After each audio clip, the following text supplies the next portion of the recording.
आज के चैप्टर का नाम है अंडरस्टैंडिंग एलिमेंट्री शेप्स। एलिमेंट्री का मतलब होता है बेसिक शेप्स, यानी हम ज्योमेट्री में जो भी बेसिक शेप्स यूज़ करते हैं उनको समझेंगे हम इसमें। सबसे पहला आता है लाइन सेगमेंट।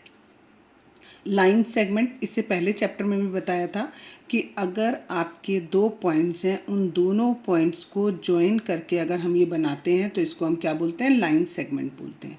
इसको हम नाम रख देंगे ए और बी, तो इसको कहेंगे लाइन सेगमेंट ए बी। ठीक, अब इस लाइन सेगमेंट को कैसे मेज़र करेंगे। मेज़र करना मतलब नापेंगे। कैसे नापेंगे हम इसको, इसके 3 तरीके होते हैं। पहला है नापने का तरीका तो आपको पता ही है, स्केल लो, स्केल से नाप लो। लेकिन वो कह रहे हैं कि अगर सपोज़ हमारे पास 2 लाइन सेगमेंट हैं, एक ये है और एक और मैंने लिया ये सी डी, ठीक है। अब वो कह रहे हैं अब हम इन्हें कंपेयर करें कि कौन सा हमारा लाइन सेगमेंट बड़ा है और कौन सा लाइन सेगमेंट छोटा है। तो उसके लिए इन्होंने बताया 3 मेथड होते हैं। पहला मेथड है कंपैरिजन करना है बाय ऑब्जर्वेशन। ऑब्जर्वेशन मतलब देखना, आप देख के बताओ। देख के अब देखो, अगर ये वाली हमें दिख रही है ये छोटी है, ये वाली हमारी बड़ी है। लेकिन अगर सपोज करो कोई एक लाइन हो, जैसे ये एक लाइन मैंने बना रखी है लाइन सेगमेंट, एक मैंने बिल्कुल ऐसे बनाया, ठीक है, बहुत ही जरा सा मैंने डिफरेंस किया दोनों में, तो हमें ऑब्जर्व करके हमें नहीं पता लगेगा कि कौन सी छोटी है कौन सी बड़ी है। हमें लगेगा या तो दोनों बराबर हैं, या कभी लगेगा ये बड़ी है, कभी लगेगा वो बड़ी। फिर दूसरा मेथड आता है कंपैरिजन बाय ट्रेसिंग।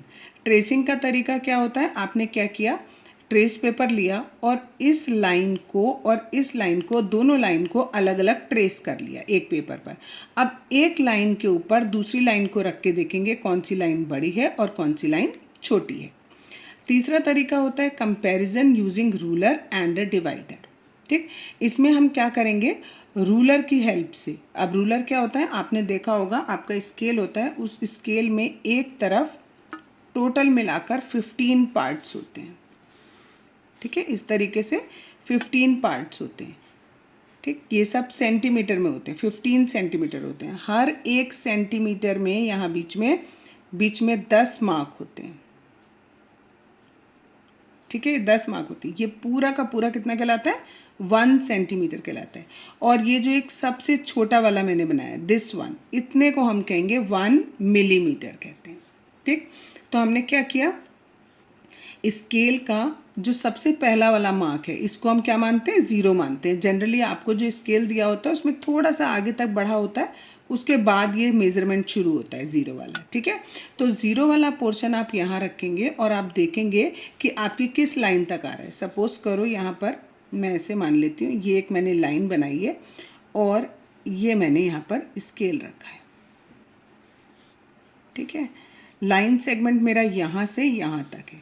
इस पूरे में सपोज़ यहाँ ये मेरा 0 था, ये मेरा 1 था, ये मेरा 2 था और यहाँ मेरा 3 था।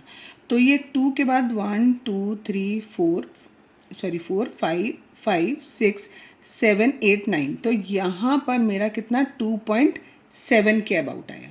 तो ये जो लाइन सेगमेंट हो गया मेरा, ये कितना हो गया, 2.7 सेंटीमीटर का हो गया। एक तो तरीका ये है, लेकिन इस तरीके में हमें बहुत सारी कमियां मिल जाती हैं। कैसे, हमें जब ये मेज़र करना होता है तो हमें जो अपना मुंह होता है वो बिल्कुल इसके ऊपर रखना होता है। जहाँ पर हमारा डॉट है एग्जैक्टली उसके ऊपर हमें अपनी आँख रखनी होगी, जिससे हम इस मेज़र को एग्जैक्टली कैलकुलेट या मेज़र कर पाएँ। अगर हम फेस को थोड़ा इधर या थोड़ा उस तरफ रखेंगे तो हमारा जो मेज़रमेंट है वो गलत आएगा। और कभी कभी क्या होता है, जो स्केल्स होते हैं ये थोड़े मोटे होते हैं, जिसकी वजह से एग्जैक्ट मेज़रमेंट हमें नहीं मिल पाता है। तो इसके लिए हम ये डिवाइडर का यूज़ करते हैं। डिवाइडर किसे कहते हैं, एक आपके ज्योमेट्री बॉक्स में एक इंस्ट्रूमेंट होगा जिसमें दोनों तरफ ऐसे, दोनों तरफ क्या लगी होगी, निडल लगी होगी एक। ठीक है, इसको हम डिवाइडर बोलते हैं। ठीक, तो इसको क्या करना है आपको, डिवाइडर को, जो भी आपका लाइन सेगमेंट है, सपोज हमें सी डी को नापना है, तो आप डिवाइडर का एक पॉइंट यहाँ रखो, दूसरा पॉइंट यहाँ रखो, लाइक दिस। सपोज ये था हमारा सी और ये था हमारा डी। एक निडल को इधर रखना है और दूसरी निडल को इधर रखना है। अब इस डिवाइडर को हमें मतलब इसका जो मेजरमेंट है उसको चेंज नहीं करना है, इसको उठा के हमें स्केल के ऊपर रखना है। स्केल पे हमने रखा, यहाँ रखा और सपोज ये यहाँ तक आया। ठीक। तो यानी कितना मेजरमेंट हो गया, ये 1 सेंटीमीटर था, ये 2 था, ये 3 था, यानी ये जो CD लाइन हो गई वो कितने की, 3 सेंटीमीटर की आ गई। इस तरीके से ये डिफरेंट मेथड है लाइन सेगमेंट को कंपेयर करने के।